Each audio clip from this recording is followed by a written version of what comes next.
Hey everybody, it's Keith Thornton with Trades Education Center back with another episode of Trades Secrets. And today we have a very special guest with us, Mr. Tim House from Rheem. And he is with us this week working with our apprentices on water heaters, all things water heaters. And so Tim has graciously come to help us out. And so we just want to spend a few minutes talking about his career, his experience all over the place in plumbing, but and then specifically with Rheem and how he's helping us here. So, Tim, welcome. Thank you. Appreciate being here. Well, first of all, I just want to kind of get a little of the story of how in the world you ended up with us. Well, that's kind of a long story. So I'm second generation Master Plumber. So I started in a truck, or started riding in a truck probably when I was 5. Started working probably when I was 14. Got my master's before I was 21. Wow. So honestly, plumbing has always been my interest. Graduated high school with a scholarship. That didn't work out the way everybody had hoped. So I went with plumbing, worked for my dad. From there, I went for a mechanical contractor in Cincinnati. Did a lot of work. I'm originally from Kentucky.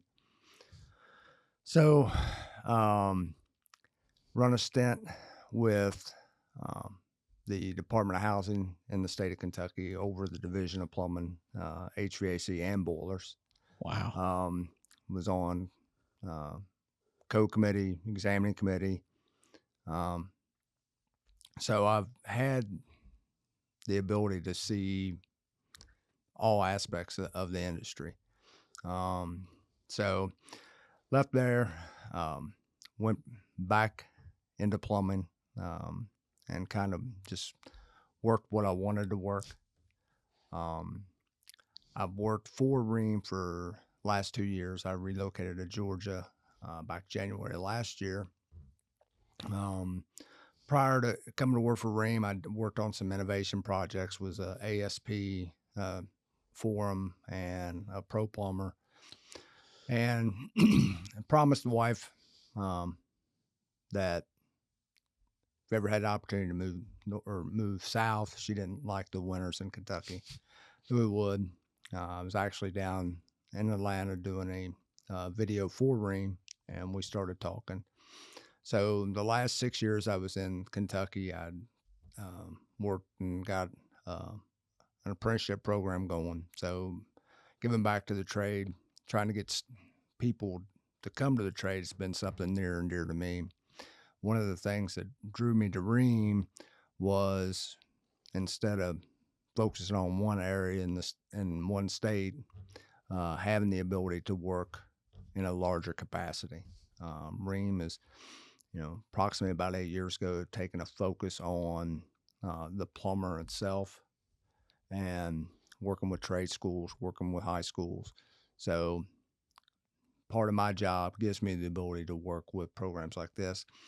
I was in the area doing a training when I happened to drive by and see the plumbing school banner out front. So plumbing schools are very rare. So Well, you've done it, right? Right. Yeah. I mean, it's people don't realize the programs like plumbing, trade are very expensive programs. This equipment is not inexpensive. Rheem and other manufacturers, provide equipment, but not only is equipment there, you have to find people to teach. Mm-hmm. And it's not, a lot of people, work hard, work long. Training, 2 or 3 hours a night is not something that everybody looks forward to. So, True. My case was, I've done well. So, I have the ability to do that. I think a lot of our industry thinks that government should fix this. My opinion, if we're going to wait on government to fix it, it'll never be fixed. So we have to do what needs to be done and fix it ourselves. I think a lot of the people that I've been in contact with through this process of starting the school, I think the very same way. I mean, that was where this whole idea was born out of, was necessity. Chris and Tim both needed to hire people, and they couldn't find them. And I think they got tired of either hearing themselves or hearing everybody else around them say, "Man, somebody ought to do something." And that's why I was excited. I felt like gold had walked through the door when Tim walked in that day, because the more I talked to you, the more I learned about your background, specifically that you had done an apprenticeship program before. So here we've got somebody that I can pick your, well, you probably already know, I picked your brain a lot.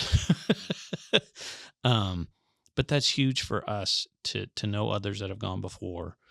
You can kind of give us some, hey, these are some things that I tried, or you need to be aware of these things going ahead, which has been awesome for us. It's helped us kind of temper how we do things to make sure we don't overdo it. Yeah. Because we recently had a discussion about that, how we are not turning out licensed plumbers with this program. We're turning out good apprentice helpers with a very basic understanding of the industry. So it was funny. I had a conversation with the school superintendent and principals of where I'm from, or when I was in Kentucky, and my aggravation, I got a meeting with them, and my aggravation was, hey, you're not giving us enough time, for the trades. They had a good carpenter program, they had a good welding program, they had some empty classrooms and lab rooms, and it's like, hey, you need to do this. So I go there in the meeting, it's like, well, we have, our classes are 50 minutes long. And I'm like, 50 minutes? I'm like, how are you teaching somebody 50 minutes? School is kind of like work. The first 10 minutes we're socializing, the last 10 minutes we're getting ready to get out there. So, you factor that in, you have 30 minutes education. Mm-hmm. Trade is not something that's good to be taught out of the book solely. There's really there needs to be a hands-on portion of it. So I made a comment, and I'm like, well, you're not educating the students. And it was funny. It's like, well, you don't understand. That's not our job. Oh. And, I'm sitting here in the superintendent's office with two principals, one for the tech school and one for the educational school. And it's like, what do you mean that's not your job to educate the students? And they're like, well, no, so for tech, we expose them to the programs or to the jobs. It's not our job to teach them. And, I can see that to some extent, or expose, they want to be able to say, we exposed them to this. And it's kind of where that spawned the tech school superintendent said, after, I ran it and come to me, and he's like, okay, he says, I understand. He said, if you want to put your money where your mouth is, here's a lab room, you have at it. So for the first 2 years of our program, we ran it out of the high school program, at night. So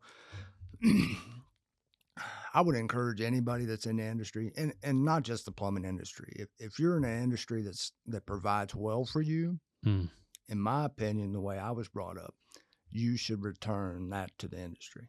Mm-hmm. So, those plumbers out there, HVAC, electrical, any construction trade, if that trade is provided well for you, you need to give back. So, we talked last night, trying to find somebody, a full-time instructor is very hard, especially somebody, that's had, the boots on, been in the ground, been in the dirt, done it all. That's hard to find. So, if anybody that's out there should, take a night or 2 nights and provide for a program, teach what you know. Mm-hmm. And if you don't think you know enough, then teaching's what you need to do. Because if you want to find out how much you actually know, teach. I tell you what, I think that's been the neat part about getting to know so many people in the trade is I didn't know this until, I told you we had some contractors in a few weeks ago just to kind of talk to some local contractors. I didn't know that like plumbers, a lot of times they have a favorite part of what they do. Like there's guys that love in-ground work. They love layout, like, in the dirt layout work. Others love rough in. Others love whatever. I didn't know that was a thing in the industry, but I thought, well, that makes sense. Like everybody else in every other industry has a favorite part of the job. Not every part is great, Right. but there are parts they love more than others. And so I'm that's something that really resonated when you reminded me of that is, we had the conversation last night. You're like, Keith, just reach out to those contractors, find out what they're really passionate about and say, I need you to come on these nights to help our guys learn that component. Right. Yeah. Everybody has something to share, something to add to the conversation. If, like I said, if somebody's out there that think they don't have anything to add or anything to provide, they're wrong. Mm-hmm. Anybody that's had any experience, they need to share it. One of the things, and I think as an industry, we're getting better at this, is that, growing up, I was told to do something. And when you ask why, because I said so. It's not, this is why we do it. And I think we used to have a lot of mentality out there that would retain that knowledge. They weren't about passing it on. Mm. And, when you're working with apprentices and you bring them into school, and I learned this through teaching, is that, you have somebody comes in and they've been working with Joe for a week, and Joe just makes it miserable for them. Doesn't tell them why they're doing something, doesn't give them a reason, doesn't give them the ability to do more. It's like, Empower run the truck, get this, dig this, sweep this. And, that's part of the job. I get that. But, there's always time to where here, I need you to do this. If they mess up, they mess up. That's the one good thing about having a hands-on program is that, it's okay for them to mess up here. That's right. It's not going to mess up anybody's house. Messing up in the job, messing up on the job is kind of an issue, but, it's going to happen. Mm-hmm. So, I think that's a lot to do with, the mentality of who you're working with. But, I will have to say that fewer and fewer people are like that now. And I think what it is they finally come to the realization that, hey, there's nobody going to replace me. So, I need to straighten up. Yeah. Yeah, I agree with that. I think that's something that, we talk about a good bit is encouraging. In some ways you could say, well, if so-and-so's on their way out, they're on their way to retirement. Well, good riddance. Fine. Because you're not helping anybody. Yeah. On the other hand, we could turn that conversation around and go, hey, listen, before you go, you have so much to add. Like you have so much that you could pass on. Come spend an hour, come spend 2 hours with us. I'm thankful that, Chris's dad, he's already done that with us. Yeah. And again, we've looked forward to getting more people like that. And I think it's because of the conversations I have with you, that remind me, keep going after those guys, keep going after and saying, there's just so much you have to add. There's so much that you can pass on to this next group. Right. Will we have to pass it on a little differently than maybe they would like to, or differently than how they were told? Probably. Yeah. But you still get to pass it on. Right. Yeah. The plumbing trade has advanced so much over the years, more so probably the last 15 to 20 years. It's like we were talking with the students last night, let's take electric water heating. Really nothing fancy has come around for a long time. until, last few years. And that's going to be mandated another 5 years. So, a lot of things are changing, and gas is, it's a little further advanced. We have tankless. Um, it's crazy. The first tankless water heater I installed was in 1990. Wow. And, you look to where they're at now, and they're still only 5% of the market. Wow. So, now my guess is in another 5-6 years, that's probably going to quadruple. Because of the changes coming to electrical. Due to electrical changes and gas changes. Oh. So, if what I tell everybody that I come into contact with is that, if you're going to be in this trade for at least 5 more years, which, hopefully 99% of them will be. Hopefully. We need them. Is that you have to be willing to learn. Mm. It's, the days of, hot's on the left, cold's on the right, and, what rolls downhill. Boss is a butthead. Those days are gone by. There's a lot of technical information out there. It used to aggravate me so much is, the college conversation. That this is what you need to do. This is what you need to do. And if you're not college material, check out the trades. Well, it's a backup, right? I took offense to that because, I don't want somebody that, and I hate to say somebody that's dumb. I think everybody has the ability to learn. Whether Agreed. they want to or not is a different. Or how they learn is different. Right. So I want somebody that's capable, and Chris, any business owner doesn't want to send somebody that can't read to somebody's house to work on a tankless water heater. It's not, smart. So the education level or the IQ needs to be the same place for trades as it does for somebody sitting in college. Now, like you said, learning, some people thrive sitting at a desk learning, reading a book, hated it. Yeah. It's funny, one of the bosses that I've had been very dear to me used to make the crack, plumbers don't do paperwork. And it was always funny, and it was true. We didn't like to read well. That's why you do. And so programs like here, you give the student the ability to do it with hands-on. If you read about it, you might remember it. Sure. If you do it, you will remember it. Yeah. So the hands-on is very important, and the support.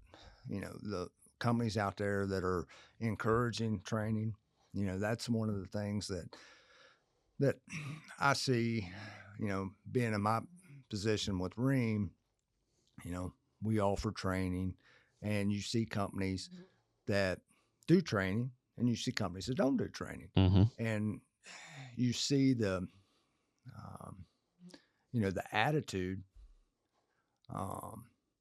of the employees are different. Okay. And it's kind of like this. So I'm valuable because of the knowledge I have. You're valuable because of the knowledge you have. If you're not willing to increase somebody's value by educating them, then in their mind, you don't care about them.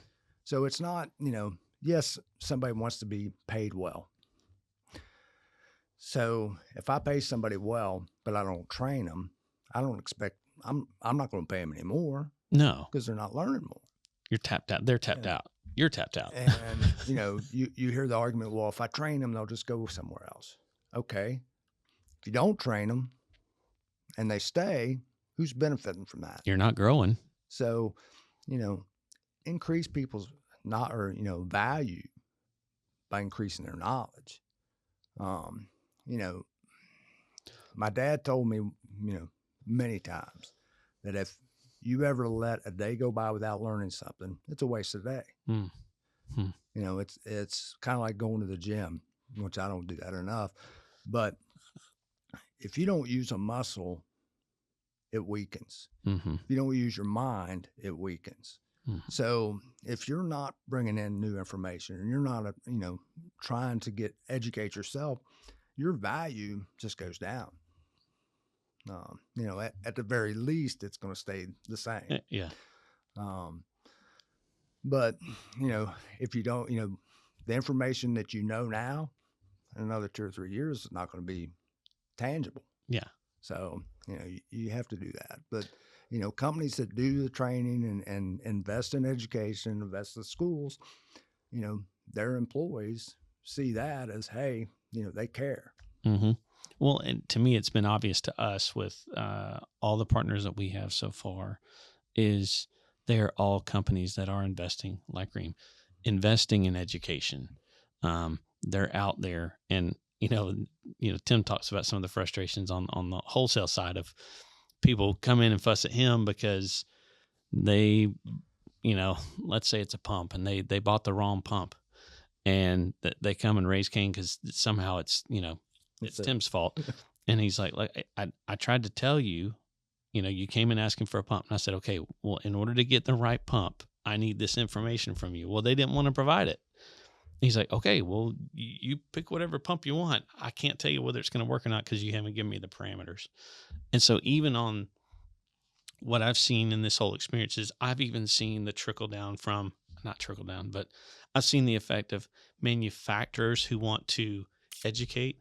They not only impact contractors, they impact the wholesale side too, because they come in and they educate the wholesalers, and then the wholesalers can educate contractors. Or the manufacturers come straight to the contractors like you do. Yeah. So it's neat to watch that process and to notice who does well because they take advantage of opportunity. Yeah. And like you said, that mindset of I should be learning more things. If you don't have that mindset, then yeah, you're going to miss those opportunities, which a lot of them are free. Yeah. Well, it's funny you bring up that is so, I used to do a lot of pump work, and, the pump rep wouldn't do classes for anybody. And, if you had a problem, he'd ask you these questions. All right, this is what you need. Well, how'd you do that? I'll tell you later. So, he ended up retiring, and we were talking about a year before he retired because he was trying to find somebody to do what he did. And I'm like, well, I don't know how many times I asked you to, how you did something. He's like, well, he said, if I taught you, you wouldn't need me. So, you have, and this goes for everybody, you have people that their reason for not teaching, if they teach you, you don't need them. So, it's a fear. And, that way, if you keep learning, then you're always going to know something more than they do. So, yeah, I mean, it's interesting. Plumbers do not take direction well. I've heard they have preferences. Yeah. Well, and being a plumber, I'll say that, but I'm everybody else the same way. But I've always envied, and I'll probably catch grief over this, but I've always envied the HVAC industry. Okay. The HVAC industry has been providing technical training for 20 some years. Wow. They've, been, providing options for their customers for years. Plumbing has always, I talk a lot about like for like, I'm going to, replace this with this, it's going to be the same thing where, give your customer options. Mm. And you hear a lot about good, better, best. Good is typically what you got, and if that's what you want, fine. Or better or best, and we talked about the changes coming. Plumbers are going to have to stop looking at it as the mindset of like for like, because I tell plumbers now, if they're putting in replacing a 50-gallon electric with a 50-gallon electric, okay, that's fine, but what's it going to take to replace that heater with a hybrid? Things change. You're going to have a different mindset. And the reason I tell them they need to look at that, because the next time they replace that heater, it won't be like for like. That heater will no longer be available. So you can either give it some thought now or wait till it happens and give it thought. Well, prepare the customer for it too, right? Right. I think that's something that, I've heard you talk about. You talked about it last night. Chris and Tim talked to me about it, about how, can you go in, somebody says, I need to replace my water heater. Okay, fine. Or you could go in and say, okay, you're replacing the water heater in your home. How long have you been in this home? Are you the original owners? Has your family size changed? What's the stage of life of different people in the home? Like I hear some of these questions that y'all would ask to go, okay, maybe you don't need the exact same thing. Let's take into consideration all the changes that happened since this one was put in. Right. And now I think that's what I'm at least starting to hear from you, from Chris and Tim, is trying to have that mentality of let's invest a little more in educating the customer. Yeah, I like that. So, well, I want to definitely give you time to, if you have anything that you want to share from the world of Rheem with us, please do. We'd love for you to share what's going on with Rheem. Well, so what brought me to Rheem? So I've grown up, been used probably every manufacturer out there. The reason I'm with Rheem, in all honesty, about 8 years ago they started. They made a direction where they're getting feedback from plumbers. And like I said before, I'd worked on some innovation projects, so I was part of that. And then they actually hired a team of master plumbers. So I'm a part of this team of master plumbers, and we're spread out throughout the country. And our job is to be the plumber's advocate. What issues they're seeing, what suggestions they have. My team meets with at our plant in Montgomery, Alabama, every quarter to discuss, that, well, we need to do this better, or, has anybody ever tried this, or anybody? So, it's cool that we get to work on these innovation projects. We don't get to talk about them. We're not. We have to sign a paper for that. But no, that's what, drew me to Rheem. My area happens to be Georgia, Alabama, Tennessee, Mississippi. Most of my time is spent in Georgia and Tennessee, and some in Alabama and some in Mississippi.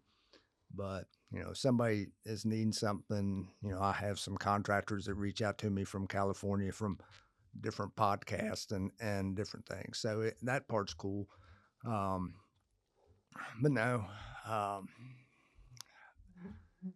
Rheem's got a lot going on. There's a lot of changes coming in the next 5 years.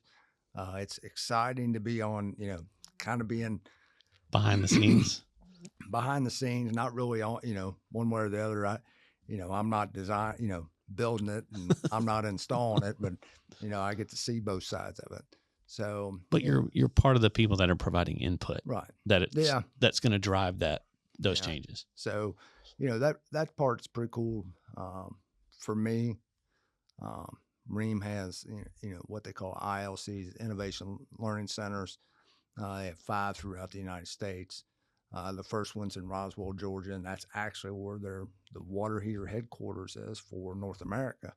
So awesome. A lot of people don't realize that, but no, I mean, outside of that, they give me the ability to work with schools like yours. I work with some high schools, and then work with contractors. You know, my favorite thing is to help plumbers.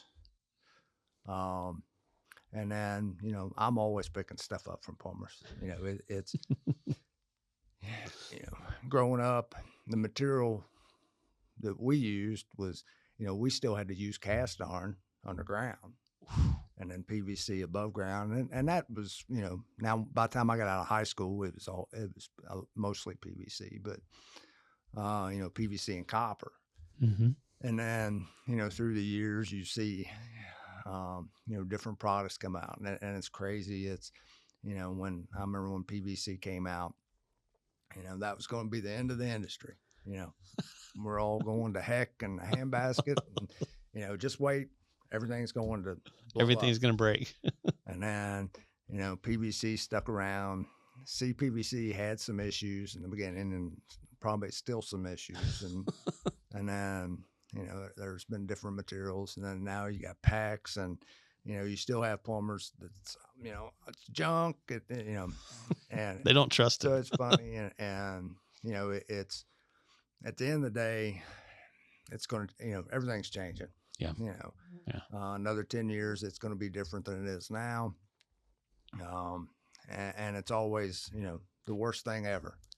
And, you know, it was one of the hardest things I had to do as a plumber is to give up my torch. You know, it was just something. Now, you know, was I glad to get a yeah, I can say, but, you know, there is part of some, you know, what we call artwork. Sure. It was Craftsmanship. Right.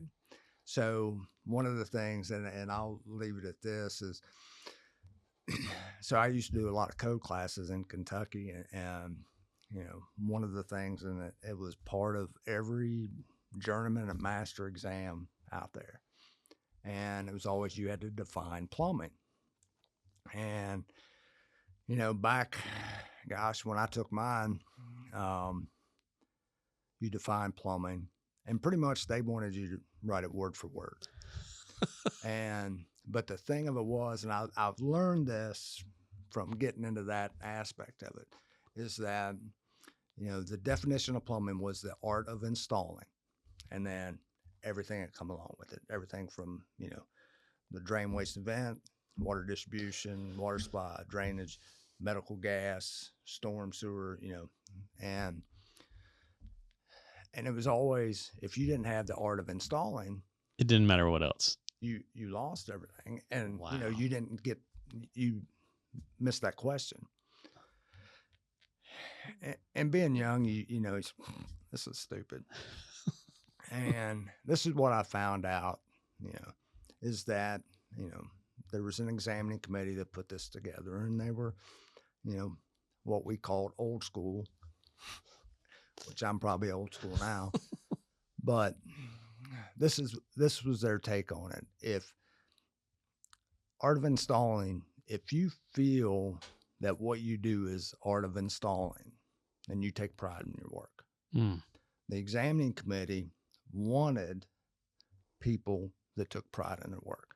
So if you didn't feel the definition of plumbing was appropriate, was the art of installing, they didn't care whether you had a license or not, because they felt you wasn't going to take pride in your work. So, you know, they wanted to see a connection between here and here. Right. Right. You know, it's not just a paycheck. You know, they want you to, you know, to me, plumbing's the coolest thing there is. I mean, you know, you can figure out problems, you know, you know, can do things, you know, everybody does something different, you know, so you have the ability to create solutions that are actually tangible. You know, you get to be able to drive by buildings and say, I plumbed that. Or, you know, whatever it may be. Yeah. You know, I took part in this, I took part in that. You know, now that probably doesn't mean much to 95% of the world. But, you know, when you build something with your hands and your mind, you know, that means something. And, you know, to be able to take pride in that, you know, that's what the art of installing is.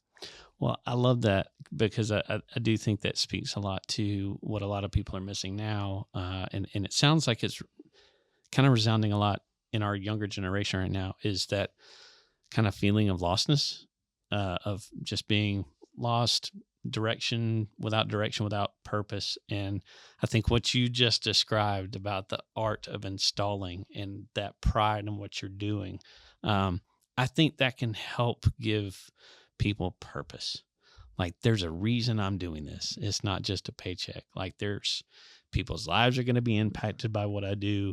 My life is going to be impacted by what I do. So I love that. I think that's I think that's a good place to wrap up. So, well, folks, again, this has been another episode of Trade Secrets from Trades Education Center. This is Tim House from Rheem.